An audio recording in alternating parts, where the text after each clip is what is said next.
And through the magic of video, I now have the replacement belt. Before I fit this, just go over what I've done so far with the chassis while I've been waiting for the belt to arrive. I've given it a good clean. I've replaced the insulation on the pickup coil. It was peeling off and had dried up and was just going to disintegrate. Lubricated all the bearings. I've adjusted the tension on the main drive belt. I've completely stripped down the metalwork, cleaned it all up, and it's come up really nice. It's almost come up like new. So I've done that with all the trim pieces, all the guides. These will need adjusting, and I'll do that once I get them put back onto the sub chassis. Before I refit the new belt, there's just a bit of work I have to do on this part of the chassis. Now, I believe that one of the reasons that the original belt disintegrated, so this is the old belt, is because it had been greased. And these are essentially made from rubber, at least these old belts are, and so putting grease on them tends to dissolve them. And the reason people tend to grease them is they can start to squeak. Now, a properly adjusted belt won't make any noise at all. These belts run totally silently. But if I spin this main drive motor around, I'll just move the microphone closer to the belt. So if I now spin this round, I don't know if you could hear that, but it's making a squeaking sound. The only reason it will do that is if the belt is not properly aligned. That is, if this pulley and this pulley are not either properly aligned, or if the axis on which the pulleys are rotating are not parallel, they'll tend to cause the belt to ride against one of the side cheeks of the pulley, and it makes a squeaking noise. On this particular chassis, there are two bolts on the back of it. So we have two bolts down here. Now, if I slacken these off, I can move the two halves of the chassis in relation to each other and adjust the alignment of the belt. So I'll do that now before we go any further and see if I can stop this particular belt from squeaking. Okay, so I've realigned the two halves of the chassis to make sure the pulleys are properly aligned, and I'll put the microphone back up against the drive pulleys, the drive belt, and spin it round again.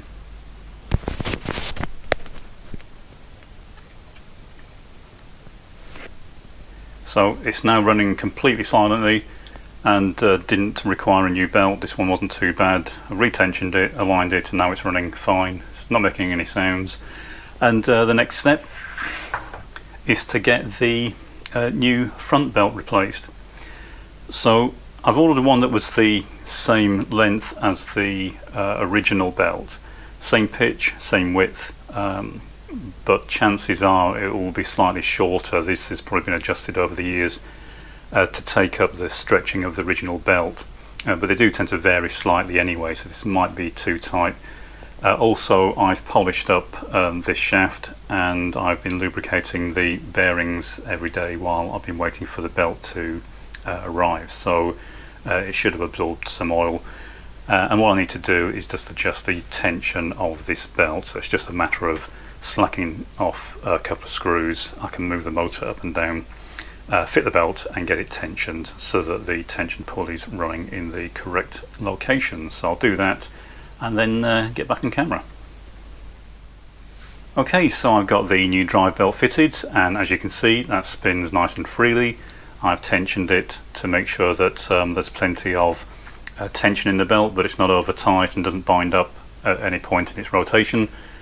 And the next thing I have to do is refit the sprocket pulley, and I have to make sure this lines up with the plate that goes onto the front end of the punch. So the first thing I have to do is fit the low friction washer. There's then a guide that goes on. So this is just a collar that prevents any play in the shaft that the pulley runs on. And you'll see why this is necessary when we fit the sprocket pulley. So there should be just a very slight amount of play in this. It needs to be loose enough so it doesn't bind up, but you don't want the shaft moving side to side, otherwise the sprocket pulley can wander about and chew up the tape. Okay, and then we fit the sprocket pulley back onto the shaft. So when this is fitted, it is adjustable. That's why there's a separate collar, because this is not responsible for holding the shaft in position. And so this has to be adjusted so that it fits in the center of the slot on this plate, but this plate has to be adjusted so that the tape is running centrally. So for now I will leave the sprocket pulley off, and we'll fit this after we fitted the punch head, because that will enable us to line this up properly. So I'll leave this off for now. But that's the belt replaced. The next step is to prepare the punch head. So this chassis is now ready to accept the punch head, but I need to rebuild the punch head before I refit it. Check that it doesn't need any of the pins replacing or regrinding. So we'll just move this out of the way, and I'll grab the punch head. Okay, so here we have the punch head. Normally you wouldn't dismantle them to this extent. In fact, I recommend you don't take these apart unless you're very familiar with how to realign them. And certainly don't take this plate off. This is the plate that locates the correct position for the punch pins. But I thought this is quite an interesting punch head, and it's very easy to see how these work on this particular head. So I thought I'd take advantage and dismantle it completely so you can see inside in case you've never seen one. So I've already taken the screws out that hold the cover plate, and what we have in here is a felt pad that's supposed to be impregnated with oil, but it's completely dry, so we'll need to re-lubricate that. And then inside you can see we have the punch pins, so they ride through a lower guide plate and through the upper guide plate. So the pins and the two guide plates are the important things here. They need to be very carefully aligned, and the pins ride up and down in these guides, and whether the pins moved up or down is under the control of the solenoids, and the fingers for the solenoids run in this slot in this guide block. So you can see that on the back edge of the pins the lower section is ground flat, and that is so that the end of the fingers that are used to control the pins have a flat to work up against, because if they were just working on the round portion of the punch pin, then obviously it would give fairly rapid wear and fairly erratic behaviour. So there's a flat section to give proper control of the pins, and to stop them rotating, this guide plate is normally screwed in this location. And when it's in position, it stops the pins from going down too far, but it also stops them rotating. So the alignment of this, the adjustment is fairly critical. It mustn't be dragging on the pins, but there mustn't be too much gap to allow the pins to rotate. Okay, so I've taken the two screws out of this bottom plate, and it sits on a couple of guide pins to make sure it's properly aligned. If I take it off, you can see that the pins run through this block. I won't take it right off because they are a bit of a pain to refit. If you want to replace the pins, what you have to do is there's a small locking bar that sits in this block. You can just see the end of it. Let's get something to point with. You can just see the end of it there, and what you need to do is push that out, and then the pins will lift completely out. With that in place, it acts as a stop to stop the pins from coming all the way out. So the flat section rides in this block, but the bottom end of the pin is still full round, and that's what catches on that locking plate. So what we need to check for is that there isn't any excessive wear or scoring on the top part of the pin, and that the top ends of the pins are still sharp to give us proper punching. If they're not, we'll either have to regrind them, or if they're very bad, then we'll need to replace them. So I'll have a quick look under the microscope and see how they look. Visual inspection initially don't seem too bad, but we need to get them under the microscope to really see what condition they're in. So as we can see, the pins look in good condition. There's no appreciable scoring on the side of them. The tips are well defined, nice and sharp, and you can actually see the profile that's ground into the tip. So it's not a flat tip, it's like an offset V, and that gives us very good punching because it spreads the load out. It does the cutting over a short distance of throw of the pin rather than it punching the entire circle out in one go. Okay, so we've got this. The other thing you can see in the close-up is there is a very slight amount of wear on the tips of the pins, but not too bad at all. And feeling the pins directly, you can actually feel the sharpness of the edge by running your finger across them, and these do feel very sharp on both sides. When they start to wear, it feels kind of blunt along the edge. It doesn't grab, as these are kind of digging in as I'm dragging my finger, so they are quite nice and sharp. Okay, so I'll give these a good clean, and then what I can do is lubricate the guide block, re-lubricate these pads. They should be impregnated with oil. I tend to use clock oil for this because clock oil is designed to kind of cling to things. It doesn't seep and run everywhere like engine oil, for example, would, or 3-in-1, which tends to creep everywhere and covers everything in oil. Clock oil tends to stay pretty much where you put it, and that means that it stays on the pads until it's transferred directly onto the pins, and that seems to work quite well. The rest of the block is fine. The only thing that's on the back of here, I won't take this off. All that's in here is this little block at the top. You can take this off and flip it upside down, and you can see these two posts are spaced for 1-inch tape. If you take this little block off by removing these two screws, you can flip this plate upside down, and then it will accept narrower tape. It's very similar, but the two posts are closer together. But there are no moving parts inside this end. And then this guide just takes the chad that is produced by the punching action, and it feeds it through into the chad box as waste. Okay, so I'll get this reassembled and re-lubricated, and then it's ready to go back onto the punch chassis. Okay, so I've given the pins a good clean, and we need to make sure that we put this on the right way up, of course.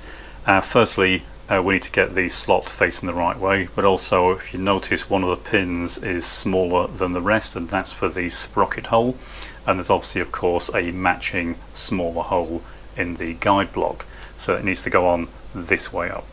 So I'll get these fed through the guide block. Okay, so they're now all inserted into the guide block. I'll refit the screws that hold this lower plate in position, and then I can refit the captive plate. This stops the pins dropping down too far and disengaging from the top die block. Okay, so I have the lower guide block screwed back to the main block, and the next thing I have to do is refit the stop plate. And as I said, this needs to be adjusted fairly accurately. If it's not in the right place, then the pins will either drag on it or they will drop out of the top guide block, and both of those are fairly bad for the operation of the punch.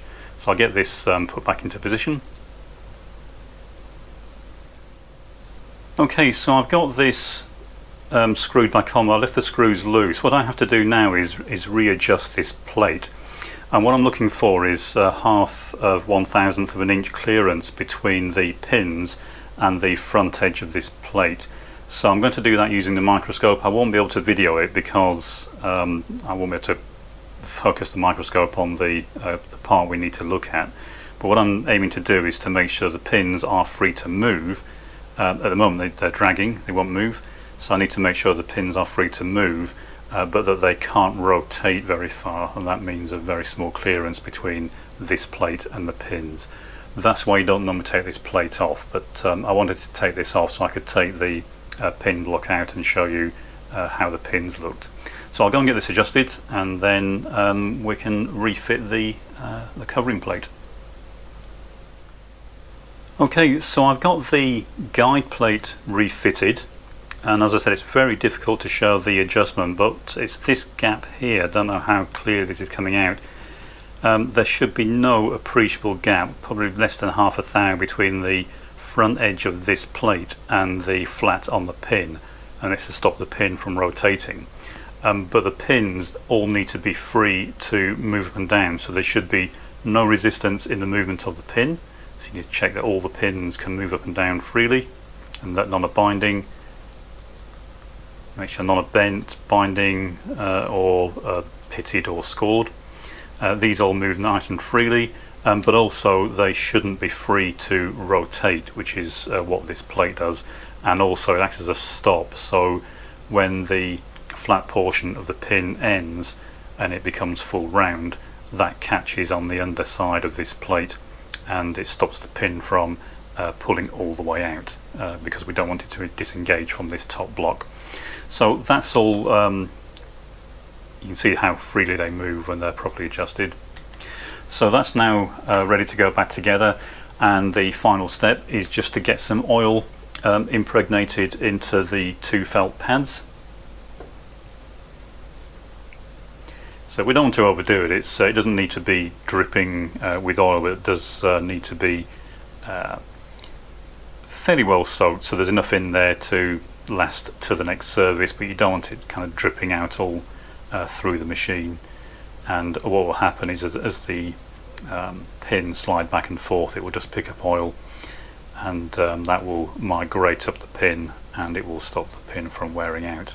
Now in theory, the paper that comes for these machines, the punch paper tape, is supposed to be impregnated with oil, but some of the tapes I've found recently don't have any oil in them. They are either very old and the oil's dried out, or some of the ones that were manufactured more recently just never seem to have been oiled, so it does tend to wear the punch pins out a lot more quickly. Okay, so that's enough for that one, and then what I'll do is just get some oil onto this pad, and we can then refit it, and that will be the punch head ready to go back into the machine.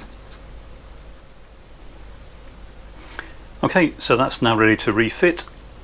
It just sits over the pins like that, and then this plate is just screwed over the top, and it keeps all the dirt away from the pin mechanism.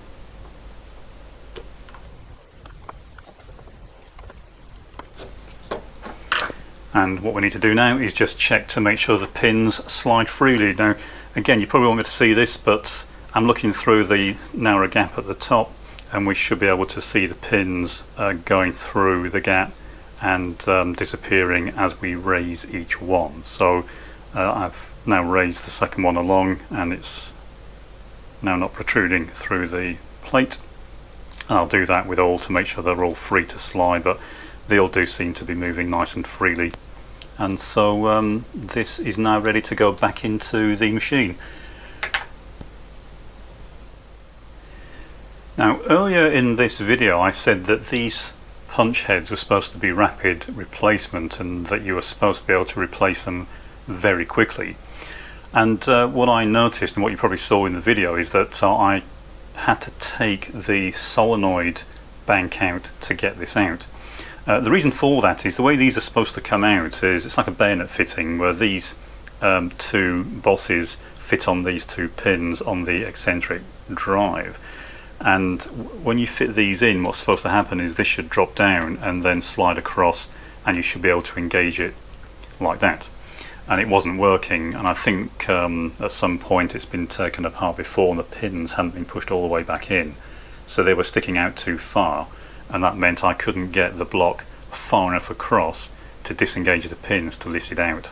So I've made sure these are all the way in, and now it will fit in nice and cleanly and smoothly. So what I'm going to do now is just lubricate the pins. I've already lubricated the felt pads for the eccentric drive, cleaned up the bearings, oiled the bearings, and I can now refit the punch head.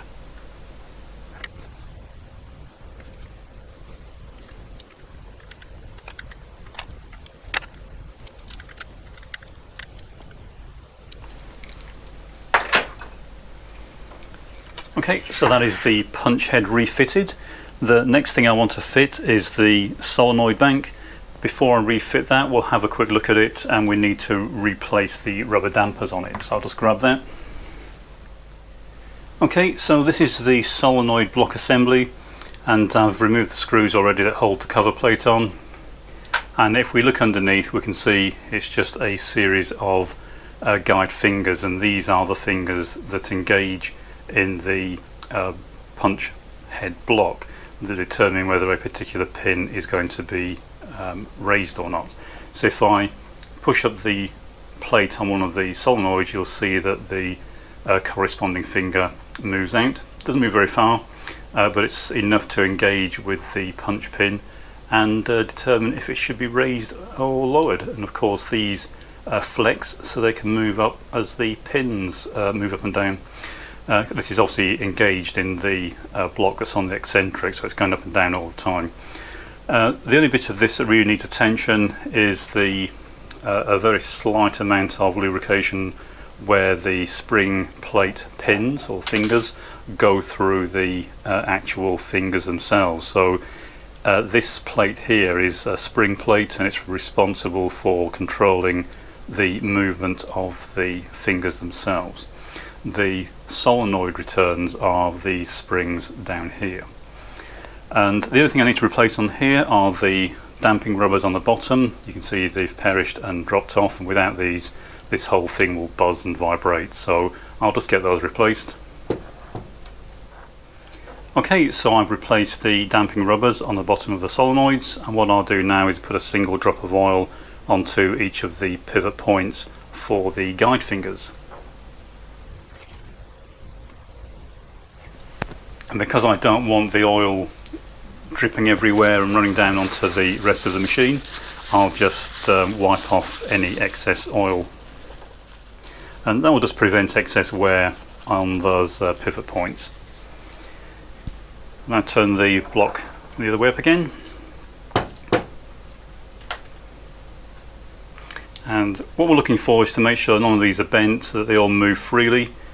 They don't need covering in oil, they don't need to be soaked in oil, but they do need to all move freely. So what I'll do now is check they all move, which they do, and before we reassemble this, I will try energizing each coil in turn using the bench supply and make sure that they do successfully energize. Okay, so all I need to do to test these is connect the bench supply across each of the solenoids in turn, and we should see the appropriate finger move across as I apply power to each of the solenoids. And the first one, hopefully you can see, is moving. So there shouldn't be any signs of it sticking, there shouldn't be any weird noises, and it should move freely and quickly. So I'll go through the rest of the solenoids. I won't do this on camera, it'd be fairly tedious, but all I'm going to do is exactly the same as I'm doing with this one and make sure that they all operate the way that they should. Okay, so I've tested all the solenoids and they'll operate fine, none stick, they'll move nice and quickly and smoothly. And so what I'll do now is refit the cover plate, and then we can refit this assembly onto the main chassis.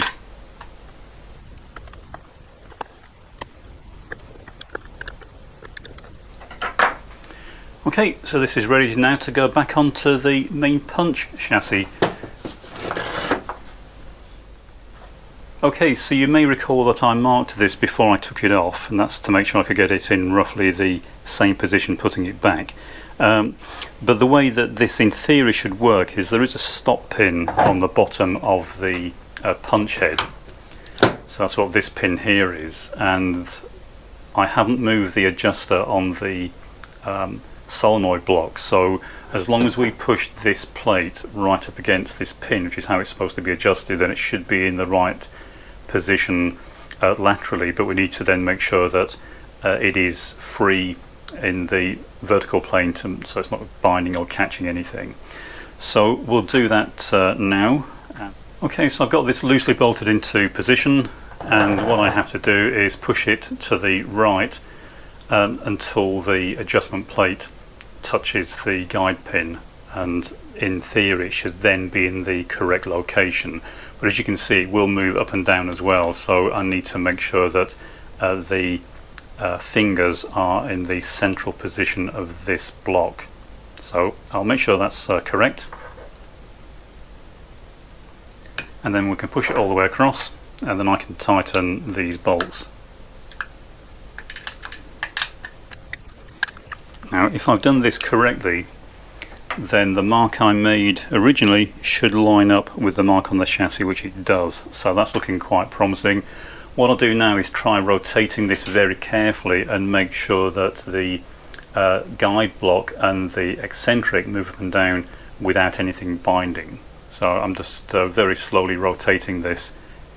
You can see the eccentrics moving up, it's moving nice and freely, it's taking the fingers with it, it's now pulling them back down, and okay, that looks fine.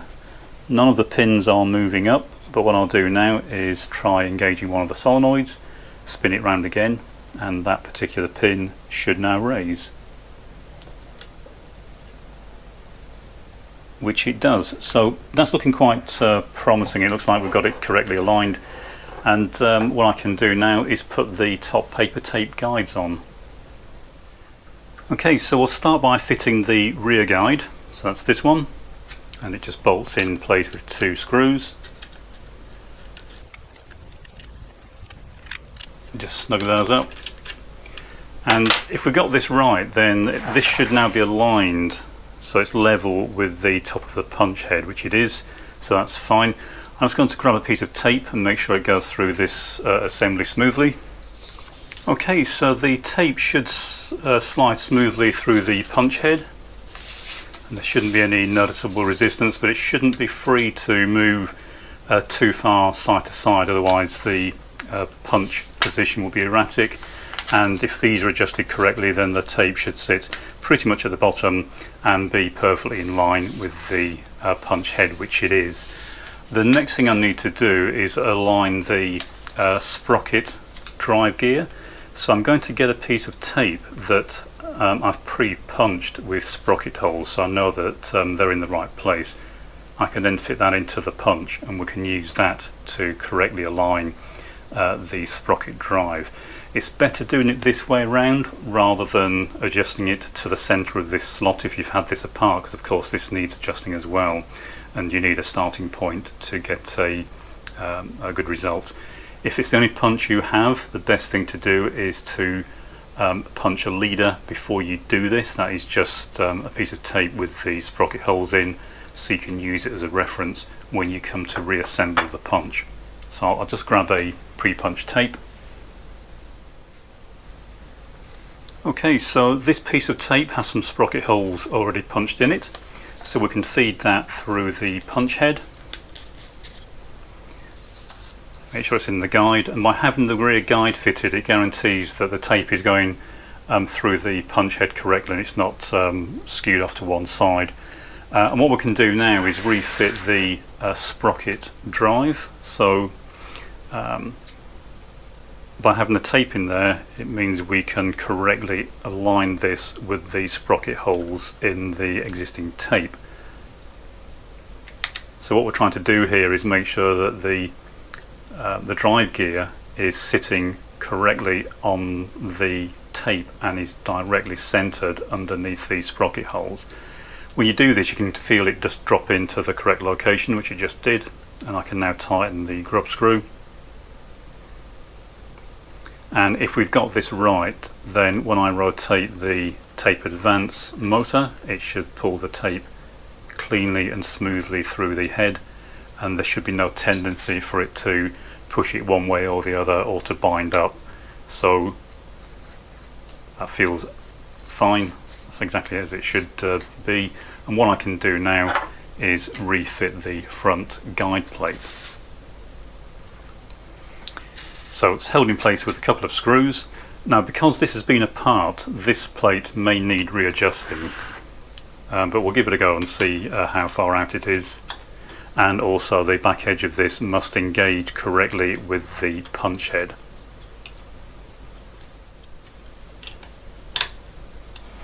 And that's the second one. And so what I have to do now is make sure that this plate is properly centered on the drive sprocket. So I can see it's slightly off center, so what I'm going to do is just jiggle this plate about until it's the slot is centered on the drive sprocket.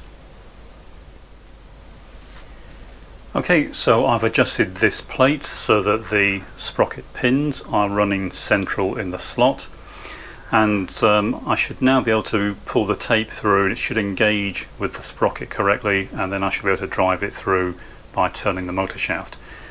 On this particular punch head, the two front screws are used to set the orientation, the direction that this plate is pointing, and the two back screws are used to set the clearance between this plate and the bottom guide plate.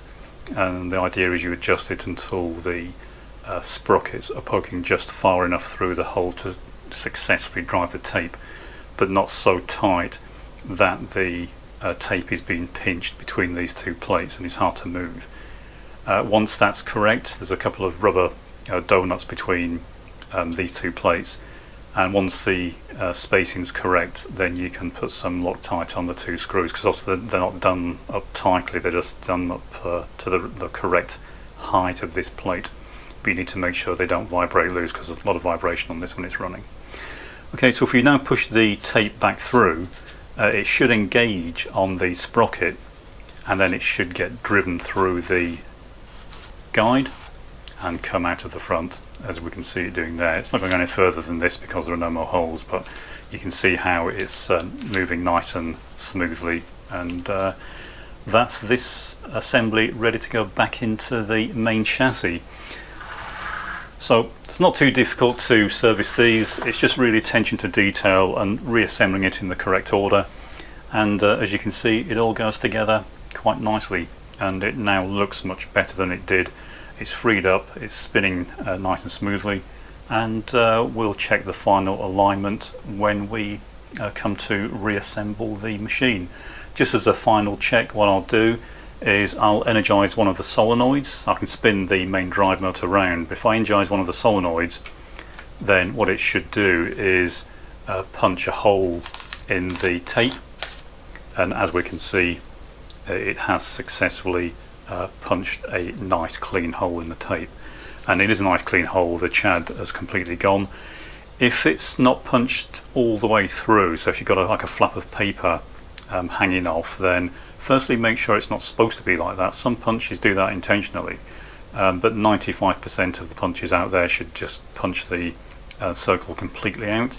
If it's hanging on there, then chances are either the pins aren't moving far enough and the head needs adjusting, or the pin may be badly worn, but as you can see here, it's a very nice clean hole, so as we thought, the pins are fine.